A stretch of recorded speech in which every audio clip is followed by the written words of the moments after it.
Hello, everyone, and welcome back to another episode of the Parallel League podcast. I am your host, Alliestrasza, and I'm joined by my amazing co-host, Mookah, as always. He just got back from the Philippines today and showing up for the pod, so he's probably pretty exhausted, but we're stoked. We're fixing the sleep schedule. Day one. Yeah, exactly. And our guest today is a Parallel team member, Swish, head of growth. Welcome, Swish. We're super happy to have you on the show. You want to give a little brief introduction of who you are and kind of what you do at Parallel? Sure. Yeah. Thanks so much for having me. I've enjoyed every episode of the podcast so far, and I'm very, very excited to share a bit more about what we have cooked up at Parallel for 2025. My background very much within entrepreneurship. Actually, before I joined Parallel, I ran two companies, one of which was a company called Dunk in 2016 and 17. It was a basketball media network. So if you're a basketball fan, you might have followed one of our pages, Dunks with an S at the end, at the Hoop Films, at Movement. Did that with my friend Elliot, who had started the accounts originally back in 2013. We ended up building a network of about 21 accounts on Instagram, TikTok, and Snapchat with a total following of about 11 million. In 2018, I launched my own company, Surf, ran that for the last 6 years. It was a browser extension that compensated people directly for their anonymized browsing data, and then took that anonymized data and shared it directly with companies that wanted to know at a high level what people were doing on the internet. So 18 to 24-year-old males in Toronto, what are the top sites they visit, videos they watch, publications they read, etc. Earlier this year, we sold that business. One of the investors actually for Surf is a co-founder at Parallel. And it's been incredible to be able to then transition over from Surf to Parallel to spearhead growth and marketing here. And doing it with some really incredible people on the team like CL, Fitch, Callie, Chatai, Alex, Muge, Andy, Oso. The team within growth and marketing has definitely grown since I've got here, and it's been really fun working with everyone on the team there. Swish, you are such an impressive guy. Like, seriously, he's young, y'all. You're like 26 or something, and you've done already 27. All right, I was gonna say and you've done so much. So I honestly think that the Parallel team is super lucky to have you. I just want to say that. But before we get into asking Swish some hard-hitting questions, of course, about growing Parallel, I want to go over just a little bit of Parallel news real quick, and then we'll get into it. So the Majors 2 starts this upcoming weekend, and the top 8 broadcast will be on the 14th and 15th, so you definitely don't want to miss that. In terms of upcoming events, the final qualifier will be December 21st and 22nd, and the final minor will be December 26th and 29th, following the Majors 3 sometime in January. I don't know if we have that exact date quite yet, but you can always go to parallelleague.game for specifics of the schedule. And also a reminder, guys, that December ranked ladder and the in-game tournaments is the last chance to earn points for the league. Wow. Last chance to earn points for the league. Can you guys believe that we're like sort of coming to a close? It's been crazy. It actually hit me just now. Like, yeah, as I was saying that. You're like reading this off, and I'm like, wait, like this is it. Like we're almost there. We're almost at the champ. I mean, we said it before Manila, right? And Manila is such a crazy thing to see, but it felt like a small experiment to what Worlds will be. So to know that like we're only like a couple months away now is kind of blowing my mind. Yeah, we actually haven't had an episode since Manila. No? So just as maybe a quick update real quick, I completely attest to what Mookah said right there, and that it was a little taster of what Worlds will likely be. Seeing, an audience full of people like actually cheer and shout when exciting things were happening with live Parallel gameplay, like it was really something special. And I just can't wait for the future of in-person events for esports. All right, so that's it for the news, and now let's get into it. Mookah, I'll let you take it away. So we had a few kind of like viewer questions. We'll start with the few of the softballs before we ask for Swish's like social security number. So the first one is so the first one's from G Dannerman, and it is, what is your current measure of growth progress, and how does that change as the project scales? Can you share some goals for the next quarter, semester, and years? And what parallel is your favorite to play? Oh, this is multi question. Okay, so first one, we'll start first. What is the current measure of growth progress, and how does that change as parallel scales? Yeah, I think that's a great question. I obviously the ultimate goal is to drive players, and our goal again is monthly active users in terms of what we would want to look at for that. Because again, the goal isn't just driving a ton of people to the game; it's obviously having people stick around and play it for a longer period of time as well. I think beyond that, early on when I joined, I was very much fixed, not even on overall users, but I was more fixed on conversion rates. Like if we have 10,000 people come on and sign up for Parallel, how many of them are actually verifying their email? Out of those amount of people, how many of those people are actually getting into the game? And I'm really, really happy, candidly, that in the last few months we have optimized that rate significantly. Like when I joined, I think the conversion rate between people who signed up and verified their email and then actually got into the game was less than 15%. We're now at around 50%. So people who Wow. come in, they Wow. verify their email. One and two of those people are actually getting into the game and playing a game, which is great. It means obviously that the channels through which we're advertising as well are smart. They're correct. They're tailored to people who can actually play the game and not as tailored to people who can't. So I think that is, been a really, really big positive note. We want to continue that going into 2025. And then again, obviously don't have a confirmed date that I can give you guys, or I guess a public date. But mobile is on the horizon for sure. And I think our goal, by the way, is once mobile comes out, I've basically told the Grow team that I want to drive 2,000 players per week on PC. And we're actually very close to that goal, by the way. I think last week alone, we were at about 1,500 new players that came into the game. So we're close to hitting that 2K number. And again, this is just for PC and this is just a weekly number. So if you extrapolate it out, you're looking at about 8 to 10K new players coming in just on PC per month. I want to 4x to 5x that on mobile once mobile is out. And my plan as well is to do that with the existing marketing budget. So without an increase of our current budget at all. So hopefully, if we can hit that, you'd probably be looking at, again, if you do the math, 40K to 50K mobile players coming in every single month. You'd be looking at 10K coming in from PC. And the hope then is that you're starting to ramp up in terms of 50 to 60K new players coming in every single month. Obviously, my hope is that retention stays high there too, wherein about 33% of those players hopefully stick around and get counted towards our MAUs. So growing MAUs about 15 to 20K per month would be the goal post mobile. Okay. How Um, just for context for people listening, what does it take to be qualified as an MAU? Yes. So right now, the MAU definition we have is playing at least a minimum of 5 games in a month. We Okay. might obviously change that definition. I know some people said, why not just make it 1 game per month? I think that's a little bit too easy, because that could technically also be the first game you played. And in which case, every single new player that we bring in would be counted towards our MAUs. It could also, by the way, be higher, right? It could say, hey, like maybe 5 is too small. But for now, I think 5 is reasonable, especially because we've looked at the data to suggest that if people do actually stick around and play 5 games, they're typically more likely to stick around and actually continue to play even more from there. So we do think 5 is very much like an inflection point, if you will. um, Okay. I think that's really cool. I like that. I I'm curious what campaigns or initiatives have been the most successful thus far. Yeah, I think it's, I have a 12-pronged growth strategy, and this is something that hasn't changed, by the way. I'm very like organized in terms of how I think about growth. So I have my sub pillars and I have my kind of core pillars, right? The core pillars being social content, paid ads, influencer marketing, tournaments, giveaways. The sub pillars being email campaigns, mainly retargeting people who have signed up not verified or signed up verified but didn't play.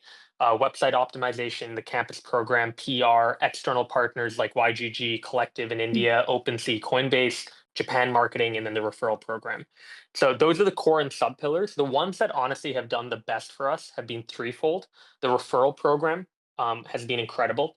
And I want to make the referral program even better. Obviously, one thing that we've done is really try to tighten up the referral program. So multi-accounting and botting isn't an issue, because it has been, by the way, an issue in many other games, not just Web3 games, but Web2 games as well.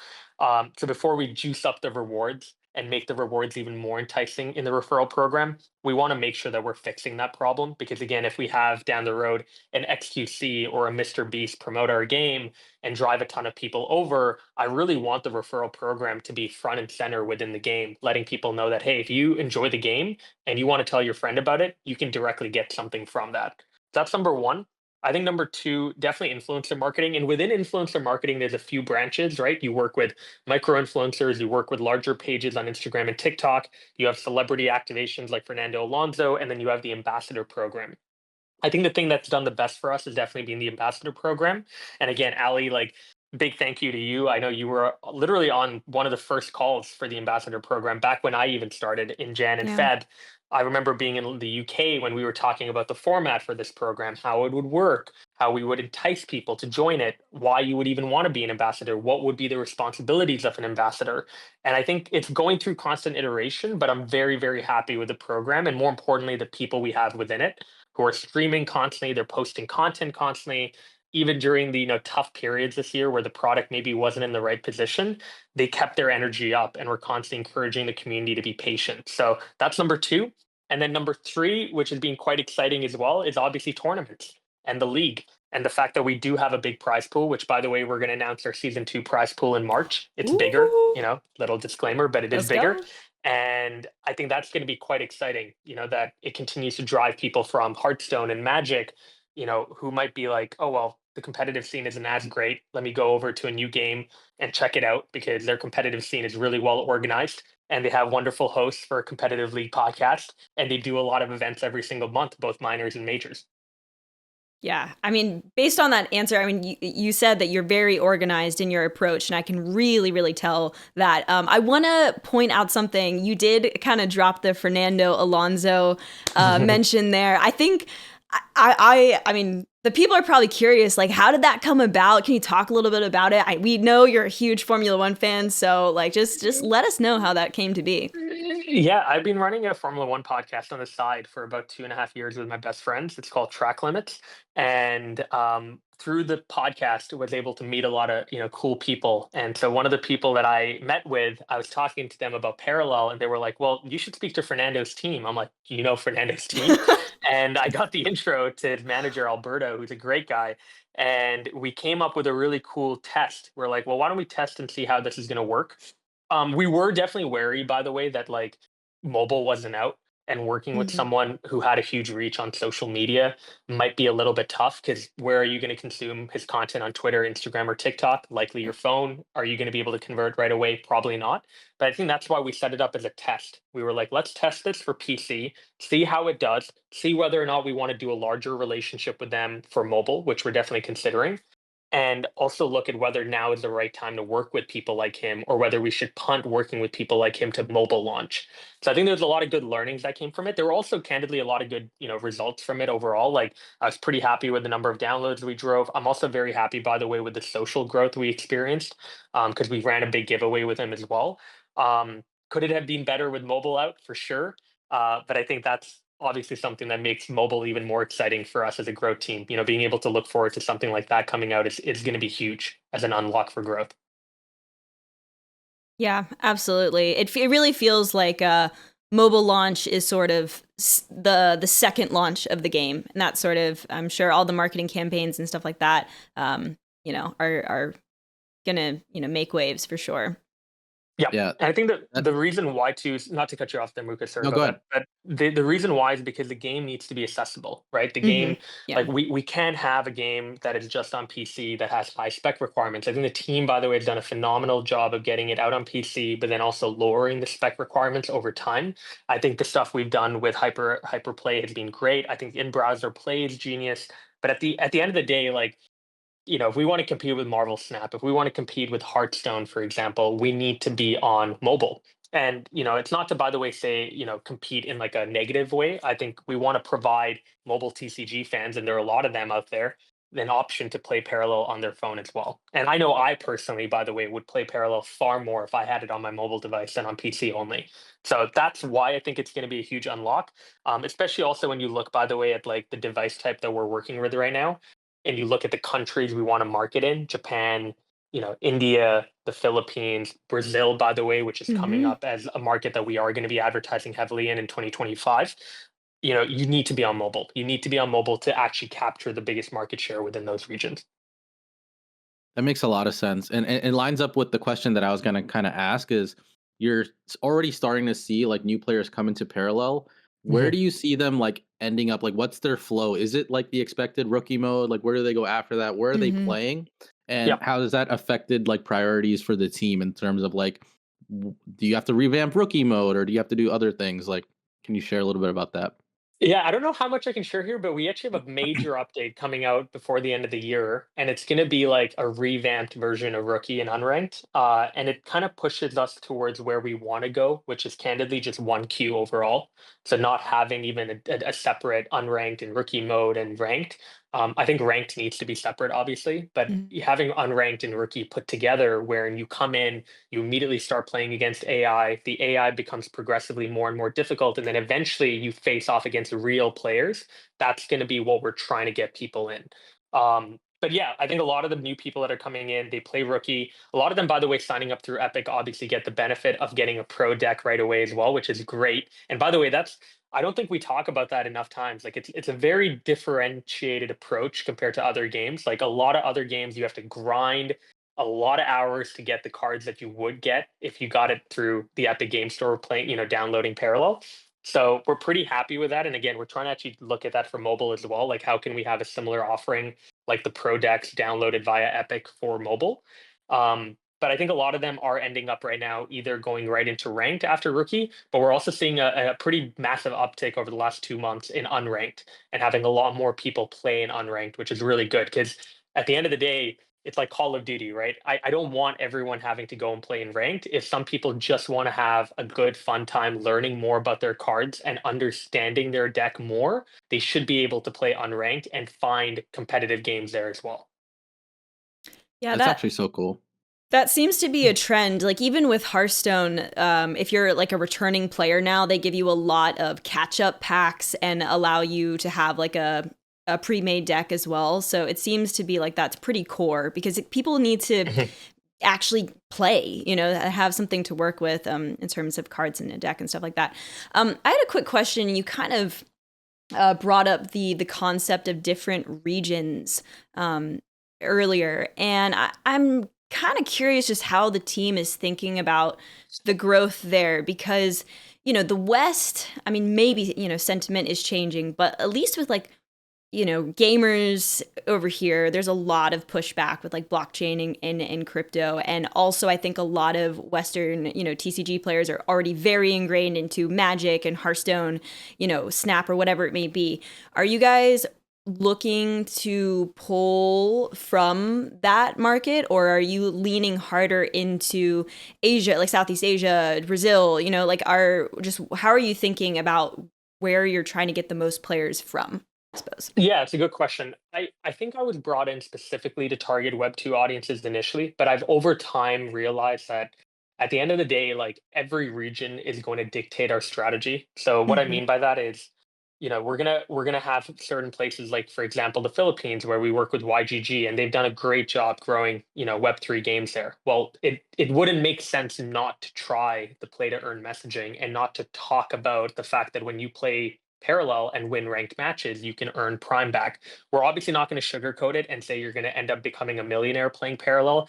We're Sure. not going to exaggerate the results of how much you can make, but we are definitely going to mention the fact that when you play this game and you spend hours coming up with a deck and you come, with a really cool strategy and you win games, you are directly going to earn something back. So that's where I think it might differentiate from our approach in like, Canada or the US, where when we advertise, we might over-index more not on the earning side, we might over-index more on the lore, the art, the fact that this is an entirely new card game, very much focused for sci-fi fans. The fact that this is a card game that has some unique elements within the game itself, like the banking feature, and the Yep. fact that we also have a very organized competitive scene for any TCG gamers that are looking for a refresh, that are looking for a big prize pool that they can compete in, and more importantly, a game that's emerging where they potentially can stand out if they already have prior experience playing MTG or Hearthstone. So for me, at the end of the day, like I also do think, by the way, Web3 sentiment is going to change in 2025 onwards. I know I'm not the only one to say that, but I think at the end of the day, our game is great because of the optionality. The fact that Mhm. you come in, you can play free to play. You can play with your credit card if you want to buy emotes and skins. You can use a credit card and do it the normal way. If you want to, however, link your wallet and you want to buy things on the blockchain and exchange things on the blockchain, you can do that as well. I like the fact there's optionality because that's, I think, what you need to do to position your game for all types of gamers within the TCG space.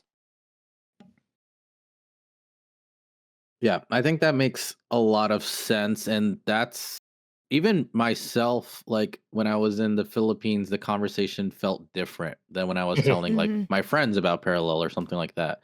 So I think that kind of goes hand in hand. I want to quickly jump to another viewer question. We have a list here for people that are like watching or listening, and Swish just through answering like one hits like five other questions, so you have to like Yeah. scramble and find the other ones. Um, so I'm gonna do one from Authy here. He said, "Are there any plans in development for the team at Parallel to engage more with the founding slash early bonds?" Mhm. And they gave an example, something like an in-game art card back for bond members, potentially designed by bonds themselves and refined by the art team. But yeah, any plans for engaging more with bonds? Yeah, we actually have an upcoming discussion about that on Friday, and we also have a discussion about that coming up later in the month with a wider team, so not just the growth and marketing team.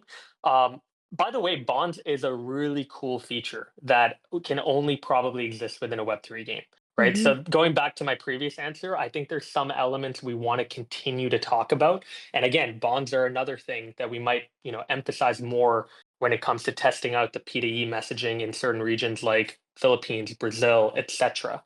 Um, so 100% there's a plan to do that. I can't confirm anything obviously right now, but it definitely is a part of our mobile launch as well. By the way, to try to put something together that really emphasizes how special the bonds program is, because I don't think we've done a good job, candidly, up to this point, spotlighting that enough.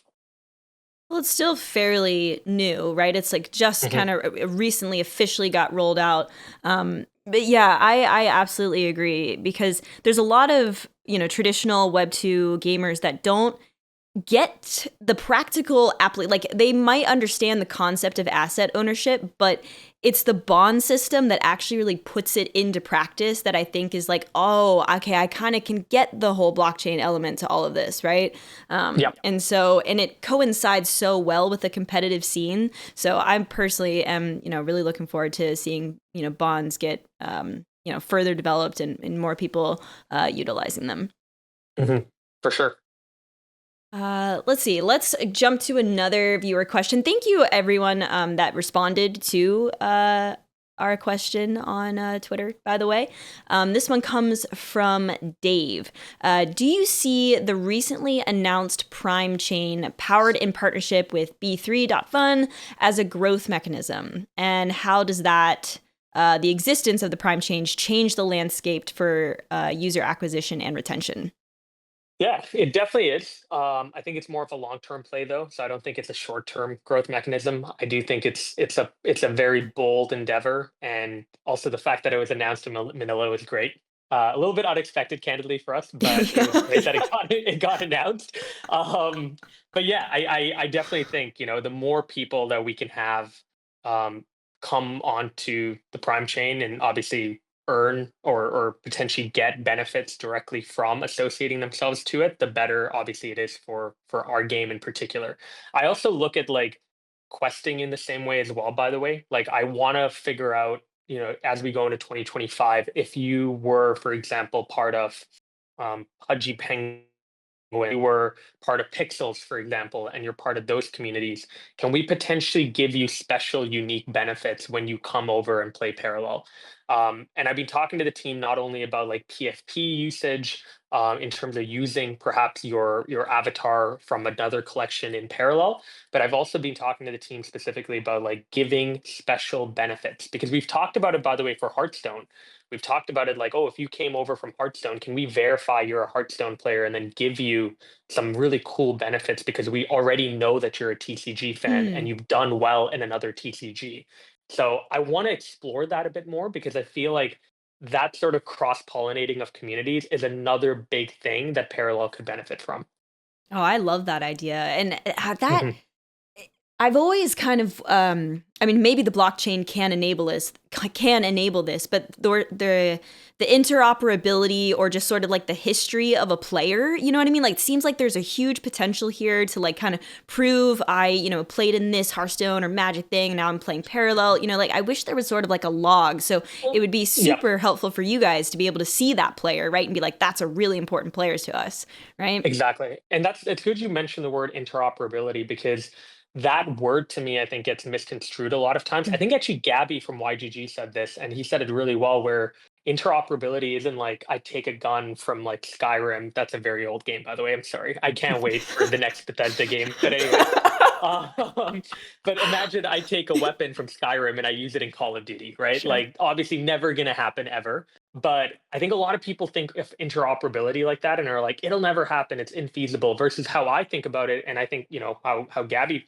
conceptualized it as well is you have an individual that is part of different communities. And because they're part of different communities and have had achievements and accomplishments and have done well in one community, it can automatically benefit them when they join another community because there's a verifiable proof that this individual is a fan of the genre, has done well in the genre, and has been a very good contributor to the genre. So I think that's how we're trying to think about it. And there's a lot of work to be done here, candidly. It's in kind of the infancy stage, but I'm thinking more about that to especially see how we can bring that to the TCG space. Mm. Does that stuff kind of transfer over to like the if like people playing the TCG to like Colony and Tau Ceti when that stuff comes Mm-hmm. out? It should. It should. And again, that's another question as well that I have personally for the team is how are we going to make the games all work in conjunction with each other? Hmm. Potentially like an idea that I had, and again, I'm not saying this is going to happen, by the way, but an idea I have is well, the accomplishments you have in the TCG perhaps give you some benefit that you get in the shooter. Or the shooter and like the materials that you extract in the shooter potentially benefit the items that you have in your inventory within Colony. There are ways I think to make something like this happen where you have three different styles of games, but your profile, your avatar, your digital identity across three can benefit from each other. But it's definitely going to be something that we have to work Yeah. out after those games are all launched and kind of stood up. That's definitely the priority. How much not how much extra work, but how much of what of the groundwork you're setting up with the TCG now do you think is going to transfer over when you have to do this for like Colony and the shooter going forward Man, and stuff? don't tell me I have to do that. No, that's adding more work to my plate already. No, no, we're already actually seeing it a little bit. We have some discussions going on about Wayfinder and Colony right now because again, I think I tweeted out about this 2 days ago. I think Parallel's a leader in the space when it comes to thinking about all of this. Like, Mhm. I think Kalos has been talking about it for 2-3 years now, and he's been so early to so many things, but especially when it comes to AI agents and how relevant they'll be to gaming. Um, so I want to make sure that we're not dropping the ball in terms of being seen as a leader in the space. So definitely a lot of the pillars I mentioned within core and sub can be translated over. Maybe not entirely, but definitely to some degree. Like with Wayfinder, for example, social content, the fact that we ramped up from 4 pieces of content on Twitter to now 3 different platforms we're posting on 15 to 17 pieces of content per week, 2 designers in-house within the marketing team. It just shows what's possible when you really are able to focus in on building out an audience, but doing it the right way. Can we do that for Wayfinder? Yes. Can we take influencers, for example, and obviously different types of influencers, obviously for Wayfinder, and start building up perhaps a Wayfinder ambassador program in a very similar way to the TCG? Absolutely. So there are going to be, things that we can take from the TCG marketing strategy. Um, but there's obviously going to be certain things we can't, like tournaments, for example. I don't anticipate that being a growth pillar for Wayfinder anytime soon. Yeah, I was gonna ask just like your role specifically. You're not just working on the TCG. You're thinking about growth across all of the projects? Yeah, That seems like a growth lot. across. Yeah, it is. It is for sure. But to be fair, I will say, my directive that I've gotten from the rest of the executive team is just to focus on the TCG, because the Okay. TCG is the nucleus. It's the baby. It's where our lore, especially, I think, is being told the most. So if we do a good job on the TCG and interest people, really like bring a lot of people into the TCG, our hope is that we will start to see more people want to play Colony, the third person shooter, and Wayfind, and also engage with Wayfinder. So 100% the nucleus, my kind of 99% of my focus every single week is on the TCG. But as the other products become more and more mature, we're going to start thinking about how we can, take on the right amount of work for the other projects to make sure that we are respecting the work that the developers have done on those. Amazing. Yeah. All right, Ali, you got another one for him? I got some. I got some that I can. I'm kind of just marinating. I'm just thinking about like 2020, 2025, like mobile. I mean, hopefully Colony. Like there's so much going on. It's exciting. It's very, very exciting. I now sync with Fitch every single day because both of us like can't contain our excitement, I think, and we annoy the hell out of the rest of the team. So I'm like, you and I can just channel our energy and bring it together every day for at least 15 minutes. But I think both of us believe that we have this incredible opportunity coming in 2025 with mobile, with the global championship final, with the season 2 of the league being announced, with Colony.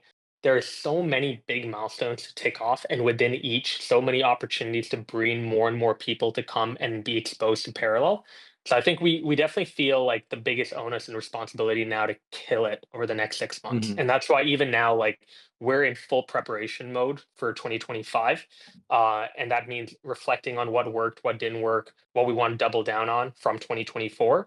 And then really like what I did at the start of this year was build out an entire plan for what Jan, Feb, March, and April is going to be. I intend to do the exact same over the Christmas holidays so that when we come back Jan 2nd to work, or Jan 3rd, whatever it is, hopefully Jan 3rd, when we come back to work, everyone knows what they're doing and what we need to hit by the end of Jan, by the end of Feb, and by the end of March. Amazing. Yeah, I'm curious, like candidly, because obviously this is the Parallel League podcast. Has the team been happy with the league? Okay. Quite a bit. I think honestly, there's been more of a push internally for us to spotlight what is happening within the league more, because I think right now, like the league marketing is done a little bit separately.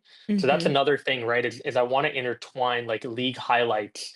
And the roundup that you just did of news, I want to include that in more of our social content that we're sharing, so that it doesn't feel like a separate entity or a separate account that's always talking about the league and we're only mentioning the major announcements. I don't think that's fair. So I think it's more of us that just need to dissect all the great content that you guys are producing. But I've been enjoying it as well. I have a lot of respect, honestly, for the people that play in the league. I think actually, who I think it was Shogun, was it in November qualifiers who qualified for the upcoming major? Shogo? Was it Shogo? Shogo. Yeah, Sorry, yeah. not Shogun. I love the show, by the way. Shogun. Yeah, good show. Yeah. But Shogo, Fino, Tyler, Lambie. I mean, especially those three. I think the content they share, especially Tyler. I love the content he shares online, and how dedicated and committed he is to Parallel, which is great. So the excitement that I think the league has, along with how it's kind of like a union with our ambassador program as well, is pretty nice to see as well. Yeah, I totally agree with that point, actually, because I'm logging what the Parallel TikTok and Instagram is posting and stuff like that. And I do think that, Lambie sort of always brings up this point, but like esports creates superstars, and like that really gets people like invested in the scene, in the community and stuff like that. So I agree. I feel like the social accounts could probably spotlight the competitive players a little bit more and that type of stuff. So I would love to see that. It blew my mind in Manila. I don't think there's like a recording that's been posted yet, but probably will be, because I know some people are working on content from Manila now and stuff. But there was a banner for Manos. Yes, like literally people were holding a banner that said, I think it's like "Let's go Manos," and I was looking from the casters thing, and I was like, "Are you serious? Like, this is crazy!" Like, I couldn't believe it. And then also when Zeliusr won, the confetti when it popped, I was like so shocked for a second 'cause I just Yeah, didn't expect it to happen. I'm like, "Oh shit, this is real! Like, this is legit! Mhm. Like, this is like a I moment." I heard gamers were signing autographs too, which is great. Yeah, Yeah. people even Yeah. like I have a recording of Allie signing a few cards, and like Yeah. she's like surrounded by like 10 people, all like signing cards right after the tournament's over. It was funny. I remember somebody asked me too, and I was like, "Are you sure?" Like I was like Mano signed it, and a few other players, and they're like, "Mookah, can you sign it?" I was like, I've never signed anything as Mookah before either. So I was like, "Oh, I'm gonna mess up this dude's card, man. Like I don't know what to sign." Yeah. No, Um, I'd stuff. love a side card from you. Oh well, thank you, thank you. It's a bit exclusive now to get. You know what I mean? So you gotta keep it scarce. It's a one of one. Yeah. You gotta practice that famous signature, Yeah. Mookah. Okay, Yeah. I get. gotta practice. I just did a big M and some scribbles, and I think that's what I'm gonna do from now on. But Yep. to the point that Lambie made, like it is starting to happen. Like people are recognizing names. Like even seeing like Kalos and Gon run around asking like who's who. Like I think I was one of the first to get to meet up with them a little bit, and they're like, show me where Sparrows is. Like I want to meet Sparrows, and they're like running around. And when they met him, they were like so hyped, and they're like, "Show me Manos!" Like Manos is like walking in through the food court, and I just see like Kalos. He was like slouching, and he just sits up all proper, and he's like, I'm about to meet Manos." Like it was like that Yeah. excitement, like even on the team side and like from the Yeah. players and stuff, it's like it's crazy. Like it is starting to build like that Yep. attachment and that excitement and the storylines. Like I've always said, like I want Parallel to eventually hit like WWE level storylines. Like I want Hmm. like some crazy twists and Go. stuff. Maybe not as Yep. much fighting, but like Yeah. some trash talk, some promos, that kind of Yep. thing. And Yeah. it's starting, start make some early footsteps there. Well, we'll know we'll make it when the TCG ambassadors for Parallel start doing side boxing matches. That's how you know you made it, basically. Um, Hey, side events for the Prime Championship. Koji was like, "You got any ideas?" I'm like, "There you go. We should have some there you go. boxing matches."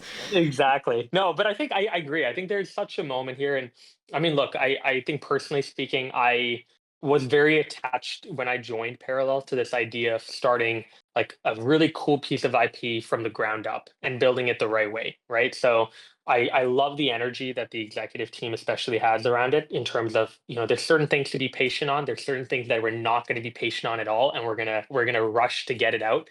I love, especially on the product side, how quickly they move because this entire idea of just keep shipping is ingrained within the product team across every single product that we work on. So I don't think, candidly, there's anything going into 2025 that is missing. Again, outside of a few items that I think growth and marketing needs, and again, mobile is definitely on the top of that list. Mhm. Once we have that, I think there's no excuse for not continuing to grow in the way that we want. And again, not making the global championship final for March, hopefully the next one in 2026, bigger and bigger and bigger. And obviously the subsequent tournaments we do throughout each season as well. Yeah. Mobile Yeah. just seems like such a big unlock. Like once I've heard mobile, like not just through you, but through so many members of the Parallel team, like mobile Yeah. so many times that I feel like I can't wait to see like the unlocked potential after mobile. Like the Yeah. amount of stuff that you guys will be, that will be like touched on and get done and stuff after that. The amount of attention that's going to mobile right now, and Yeah. from what I've heard, like it, the people that have started to early test it. Remember to DM Fitch if you want to be an early tester in the mobile client. All at Um, Fitch. yeah, all at Fitch.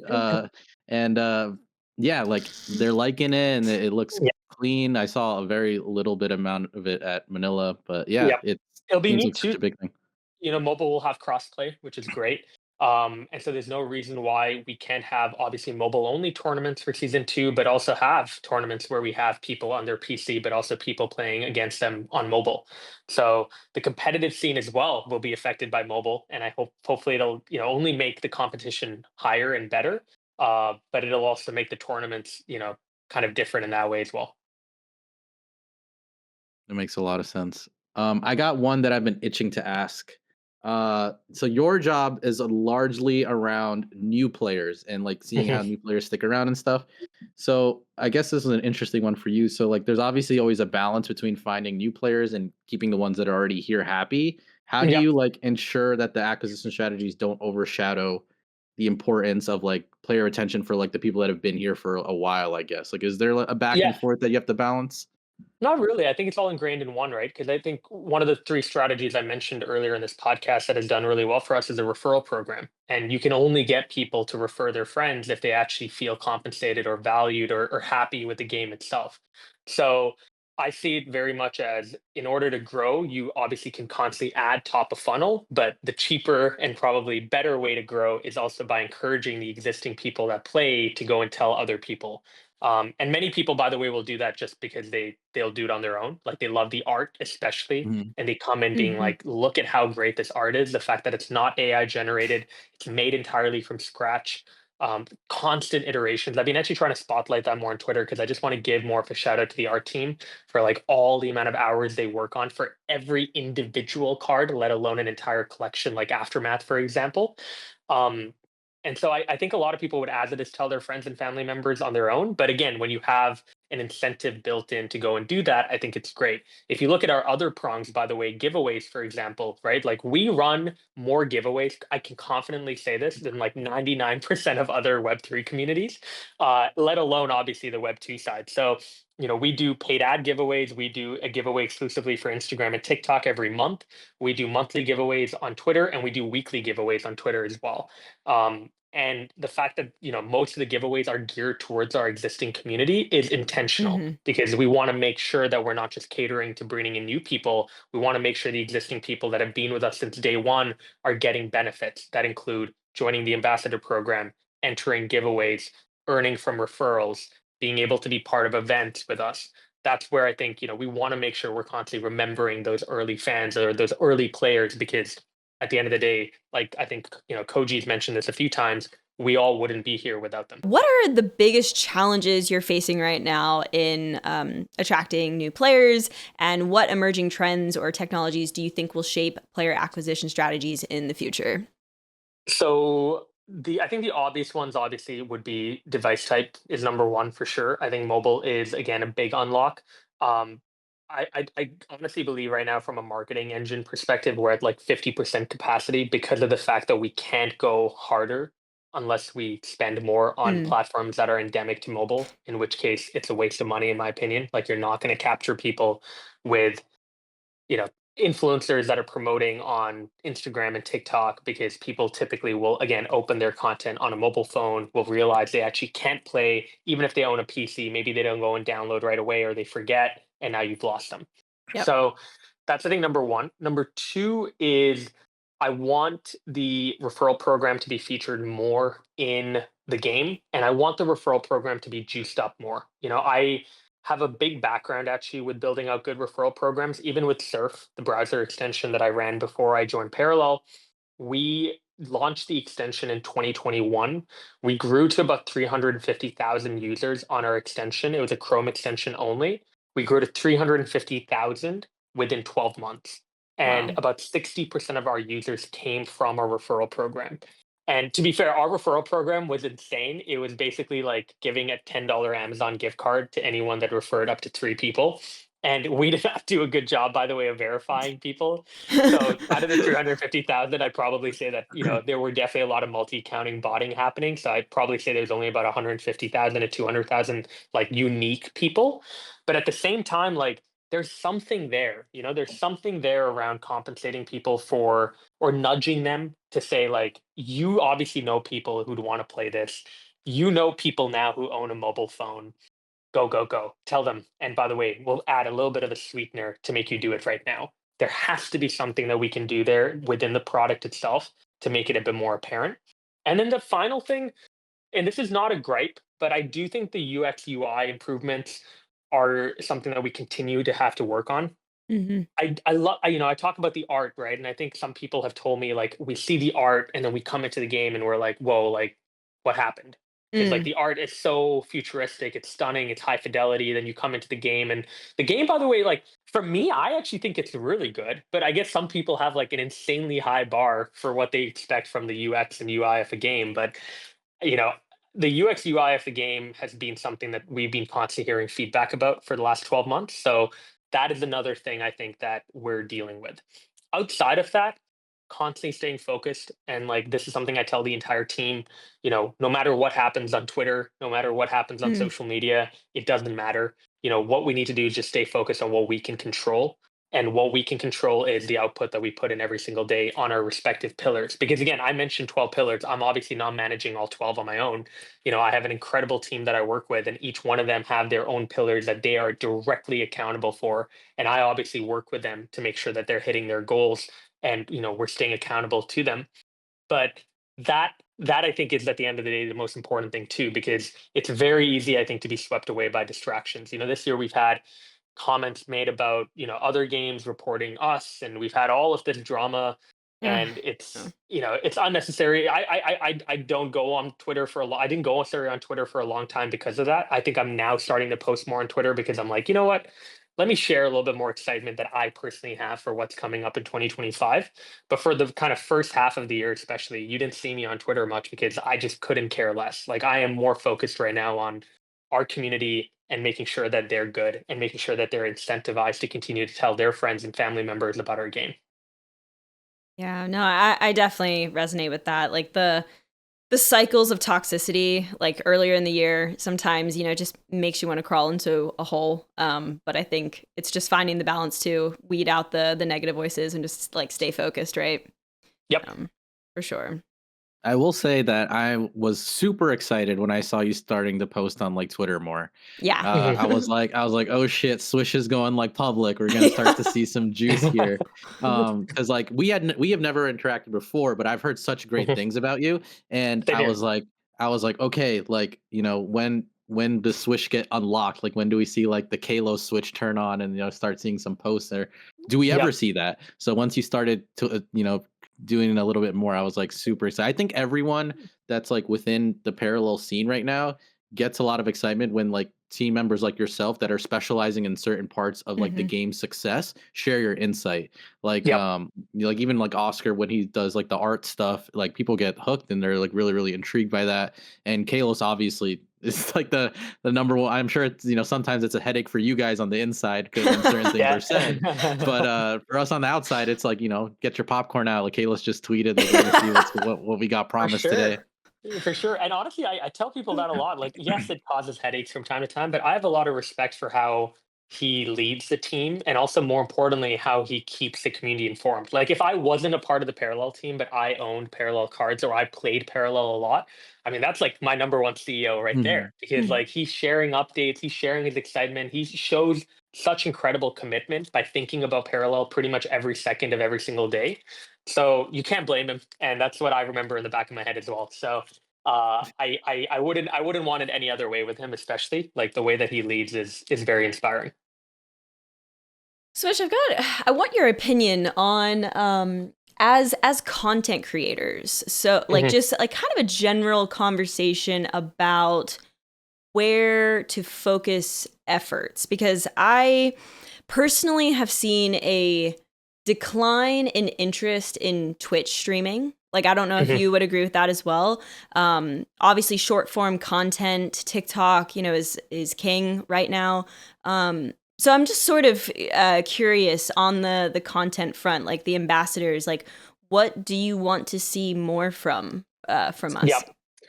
I definitely want to see more clips. I think clips on YouTube especially are important to us, because now the game is in a much better place than it was, let's say, in April and March. And Hmm. I think back in the day, we had some review videos that were shared about the game that were, not fully disingenuous, but in some parts for sure were quite disingenuous. Hmm. And I think we want to make sure that those videos are being addressed directly with new videos that are coming out from creators saying, hey, like, the latest version, with Aftermath in it is incredible. The game plays so smoothly.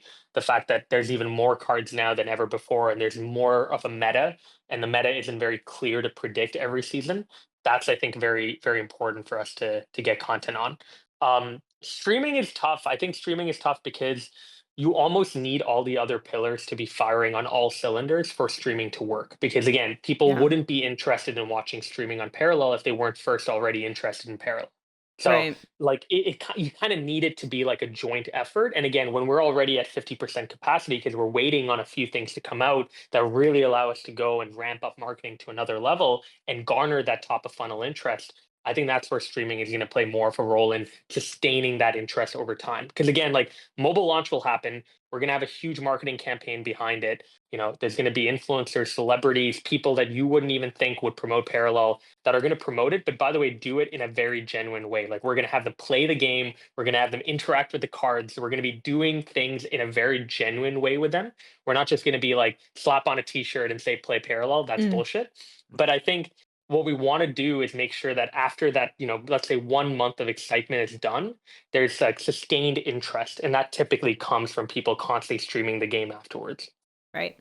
I love that you said that because I really do feel like society is like on a push towards authenticity. Like I think that celebrities are like kind of falling out of favor, and we see a lot of social media, like just normal people on TikTok rising to fame because they're just like being really authentic. Like even the Haktua girl, she's just being herself, and like people just like got super attached to it, like for real. Yeah. And so I think, by the way, I can't believe that Haktua didn't win word of the year from the Oxford Dictionary. Yeah, they got robbed, by the way. It was brain rot. Which I couldn't believe. But that's also not even a word. It's 2 words, but sure. Yeah, same as anyways, yeah. I didn't know that. That's an interesting piece. Yeah, it happened yesterday. It was actually kind of a monumental moment in my day. Wow. Yeah. Love that. How often do they do this? I'm gonna tune into that the next one. Yeah. Once every year. Word of the year. Okay. But yeah, I think authenticity, genuineness is really showing through. So it's nice to know that that's top of mind for the marketing and strategy efforts. Yeah, even with Fernando, like you mentioned Fernando, the fact that we had Fernando Alonso play, and he actually, like, his manager told me that he played even after we were done shooting. Like he played on the weekend of the Montreal Grand Prix when we shot with him, but then even in the subsequent weeks, because we gave him a PC, he was playing. That's he awesome. was terrible, by the way, from what I remember. So I don't know how well he did, but he did like Barcolians, by the way. And the fact that he also loved, by the way, the merch so much, like that's actually an idea that came from his team. Like, why don't we have him not only wear merch, but interact with what you guys have done? So like the video we did where he's going through comics and collectibles to get the Catherine statue was kind of an idea from his team directly, because they're like, you have all of this to offer as well. Why don't we feature that? So those are honestly the type of partners we want to work with. And that's where the celebrities that we've now listed down, or the influencers we've listed down, we're trying to work with them not just as like a one-off campaign. The hope is that we build out a campaign where both sides can benefit in perpetuity for a longer period of time. And they actually are part of the community. They're playing the game, or they're interacting with the lore and the IP in some way. That is important to us. Yeah, speaking of the lore and the IP, like I definitely think you guys are doing a great job, but that's something for me personally that I would love to see pushed more. And like I don't know exactly the best way to do that. Obviously the comics are awesome, but part of what gripped me so much in the beginning was like, wow, this is actually a science fiction world coming to life, and there's all these really cool characters, and I don't know. You need to give the nerds something to like really nerd out on, and story mode. Story exactly. Mode. Yeah. Well, story mode for the third person shooter is definitely on my wish list. But we'll see. Again, I don't work on Tau Ceti. Astra is going to kill me, by the way. He works on that side.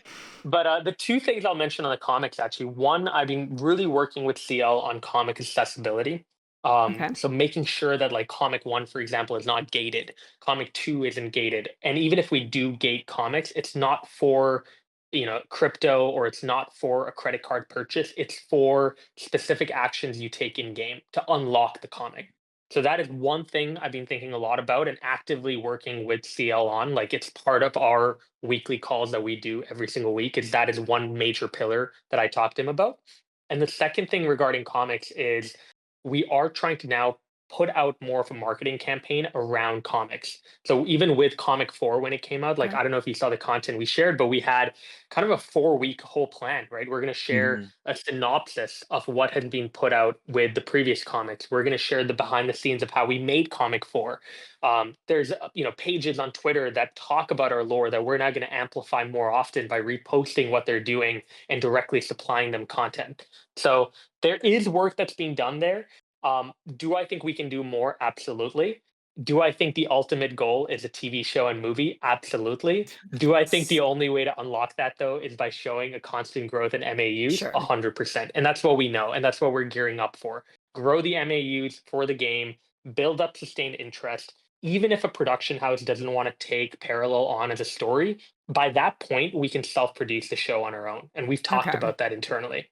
Ooh, fun question for both of you. Would you like the Parallel TV show to be more like Arcane style, really cool animation, Into the Spider-Verse, or would you prefer it like a real live action HBO style? Like, if you had your pick, which would you choose?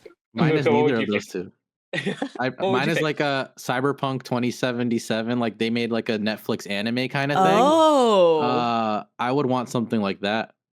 I'm wow. a bit Like, maybe lame then, but like I want something like Halo or Fallout. Like I want, Okay. okay, I those are want both good. I mean, the Halo I show want wasn't that like good, but that. Fallout was good. Hey, Halo, the first 3 episodes were great. And then it really They- started to die. But yeah, Fallout the was Halo show incredible. made me so sad because Halo was a big part of my childhood, and like, yeah, I read that. the books. I read the books. All Oh. right, yeah, I you were remember one step ahead of me on that one. Yeah, yeah, yeah, I love them. I love them. Halo was a huge part of my life growing up, but they didn't do a very good job, let's just say, in the yeah. second half of season 1 especially. Cool. Allie, what about you? What's your Oh preferred? man. If I number one, okay, would be HBO because like nobody does shows like HBO, like Yeah, Game of yeah. Thrones style, 100%. But I Mm, think I would probably next in line, like with the success of Arcane. I just think that mm. art is so Yeah. cool. Like I would probably do something along You- that line, and it might be even more realistic because space is really hard to bring to life. But yes, that's true. honestly, I'd be happy with any of it, and I will be Yeah. auditioning for the role of Neve. Just putting that out there now. Okay, just That kidding. is hilarious. No, Wasn't it'd that be I'm part of really the rooting for cool. you. ambassador? I think that's a conflict of interest now that you're an ambassador. I don't think you Yeah, can. I can't. It's part of the contract. Damn it. It's okay. It's all right. But yeah, any of it would be super super cool to see. Yeah. Mhm. That's such a big goal. Like when I don't think it was like that common until a few years ago, where like some of these IPs were like, let's put a show out, like let's see how that works. And like you mentioned Yep. Arcane, that was a huge success. Like for me, the Cyberpunk one was really big, and it was like I don't know if you guys are like anime watchers or anything at all, but like uh the people that watch anime are very very critical, and Cyberpunk was like 10 episodes or something, and like everyone rates it a 10 out of 10. You're Like, Wow. right. and that game, I mean, that show was so popular, it brought the amount of sales for that game, which was dead Yeah. at that point, by the way, to like Yep. record highs that before it even when it launched, it broke those records or something like that. It was like crazy, absolutely crazy success. And I remember I Yeah. watched it and I was like, I need to go try this game again. Like, I need to go see what's up. And that's what happens, right? Even with Fallout 75, absolute disaster. And then Yes. they come Yeah. out with a Fallout show. I think they went from, and don't quote me on this, but I remember looking at the stats. It was like 10,000 monthly active users on Steam, went up to about 55,000 within the Yeah. same It's week that the crazy. TV show came out. So it's a growth engine, right? At the end of the day, like if we were to ever build a show, it's not just because we want to get the lore onto another level and show it on another level. It's because we are going to see a trickle down effect to any of the other games and properties that we have under. Yeah. Oh, absolutely. You give people more to work with, you just wind up getting more and more attached to the characters. Like, yeah, Yeah. I think that's something that Parallel really has the opportunity for is like, the Paragons are really, really cool. And if you read the Yep. comics, like, Mhm. some of the characters that haven't shown up in the game yet are Mhm. pretty epic too. And I'm like looking forward to seeing them being introduced to the game at some point. Yeah, and I think the upcoming comics too really do deal well with how we're thinking about the future collections as well. So, like Okay. the names of the collections, the themes behind those collections, they're going to kind of follow a, not, no pun intended, but like follow a parallel path to where the comics are going as well. So that's exciting as well, that there's almost a little bit of like lore consistency happening between Hmm. the in-game assets and the comics Mm. as well. For sure. Yeah. Mookah, you got any more questions I'm for out. Swish here? Swish. Yeah, this is it's a rare time when I don't have anything else to talk about. But Swish, you did a fantastic job, and you gave us a lot of good juice, man. So I don't got anything else. Yeah, Yeah.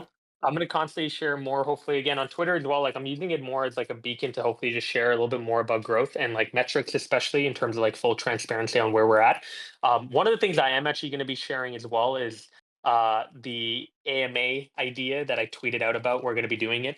So January onward, Nice. we're going to do the monthly AMA, and I think that AMA is going to be fantastic because similar to what we just did right now, imagine that happening on an AMA where anyone can ask questions about growth, product. We'll have Koji come on. We'll have artists come on, honestly, that you might have never seen or heard from.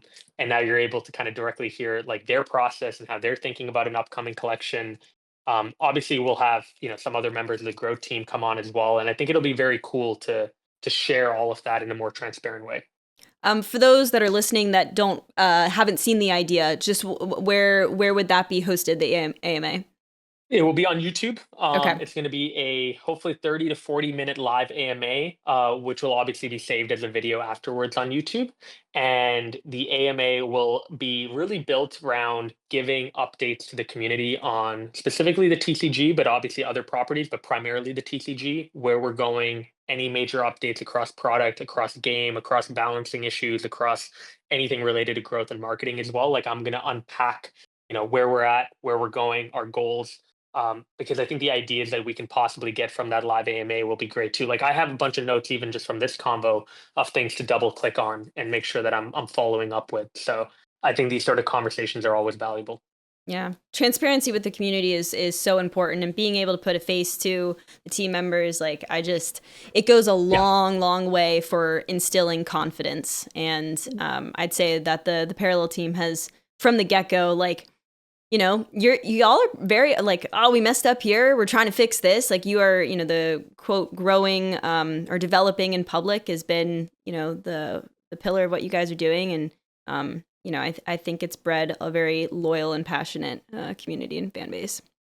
Yeah. I mean, look, if Cyberpunk can fuck up once, Yeah, big way, theirs was bad. Yeah, theirs was really bad. So I think to something Ali said earlier about authenticity and how like people are attached to that now. Like I Mhm. feel like the more of the team that comes out and like kind of shares the process and like the good stuff and the bad stuff, especially Yep. like not like sugarcoating the bad stuff sometimes. Like even Yep. like a few times here, like in this call, you addressed it a little bit here and there. People like that a lot, and it creates like a different kind of bond of like trust that like okay, they also know that this didn't Mm. work or something, rather than like oh, they don't even know it doesn't work, right? It's better to like have Yep. that kind of communication between people. I saw like that's one of the things when we had Veen on when he made Mhm. like his public debut or whatever on the podcast, like his like authenticity like sparked a lot of interest, and people were Mm. really excited for him to like Yeah. take lead on the TCG and see where that goes and stuff like that.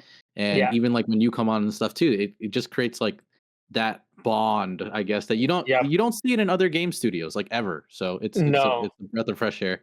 No, and honestly, it's also a big culture thing within the team. It's like, and this is fairly new now, even to the growth and marketing team. Like early in the year, I always ask for a weekly update, for example, from each of the pillar heads. I know it sounds weird calling them pillar heads, but they're people who manage pillars. I don't know what else to call them. But but yeah, each one of them will send a weekly update. And initially, for the first maybe 6, 7 months, it would always be like 10% quantitative, 90% qualitative, right? And they tell me what they did in the week.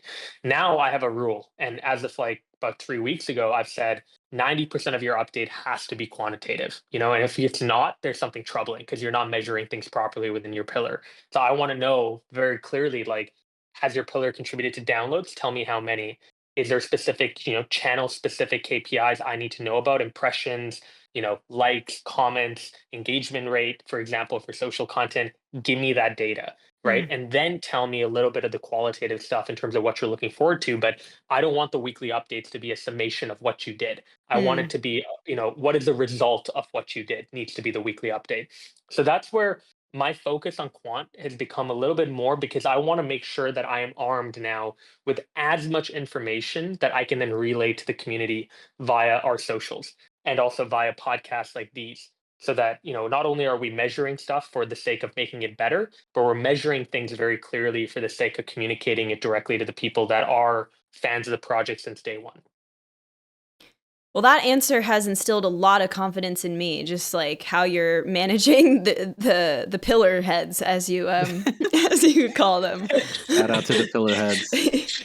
Yes. Yeah. Well, like I said, I've loved this conversation. Swish, you have such a wealth of information of like what's going on, and like I said, I can't wait for 2025. For Parallel, and also just, I don't know, it feels like a change in the wind, if the markets, and I think 2025 is going to be a pretty wild year for the game and for the ecosystem. Agreed. Is there anything else that you want to maybe say before we head off? Mookah, got any final comments? Yeah. No, good to go. Thank you guys for having me. And just again, great job on this. I genuinely listen to as many episodes as I can. Yeah. The one you guys actually just did with Gone and Kalis was fantastic. Cool. Thank you for saying Thank you so that. much. It's honestly been so much fun. It's just fun to talk to people, just ramble and talk about all the things. Okay. Well, sometimes I'm bad with goodbyes, so I'm going to wrap this episode here. Thank you guys, everyone, for listening. Again, you can go to parallelleague.game for more information about the schedule of events, and we will catch you guys in the next episode. See you, everybody. Bye.